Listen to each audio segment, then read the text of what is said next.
হে রমেশ, হে সুরেশ, দাঁড়া, কথা আছে। কি বলবেন দাদা, বলেন। কোরবানিতে চলে আইছে, আমরা দুই ভাই হাটে যাচ্ছি, তুই যাবি না আমাকে সাথে? কি দাদা, আজকেই যাচ্ছ? হ্যাঁ, আমি যাবো তো।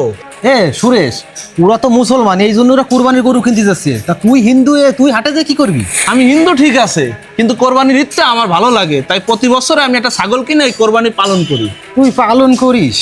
আচ্ছা ভাই, তোমাকে দ্বারা একটা প্রশ্ন।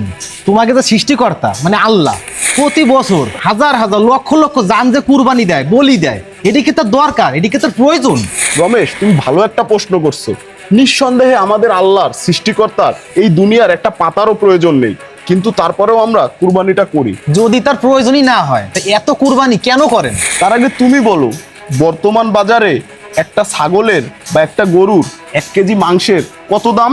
কেন দাদা, গরু ছাগলের তো 800 থেকে 1000 টাকা পর্যন্ত কেজি। এবার তুমি বলো, আমাদের এই সমাজে বর্তমানে 800 থেকে 1000 টাকা কেজি দরে কয়জনে এই মাংস কিনে খেতে পারে? অনেকেই পারে না ভাই। ঠিক এই কারণেই আমাদের সৃষ্টিকর্তা এই নিয়মটা চালু করেছে, যাতে বছরে একদিন হলেও মানুষ এই মাংসের স্বাদ নিতে পারে। আর আমাদের কুরবানির গোশের কয়টা ভাগ হয় তুমি জানো?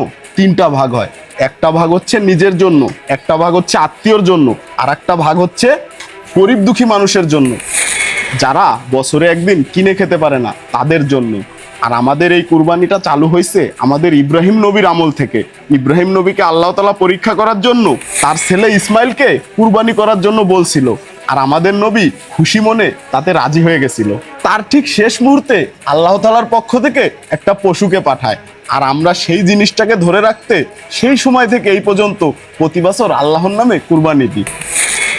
আশা করি তুমি বুঝতে পেরেছো রমেশ। আর সুরেশ তো ব্যাপারটা আগে থেকেই উপলব্ধি করেছে। এই জন্য তো দাদা কোরবানিতে আমার এত ভালো লাগে। তুই যাবি? গেলি চল। চল চল, এবার হাটে যাই, সবই তো বুঝেছিস, চল।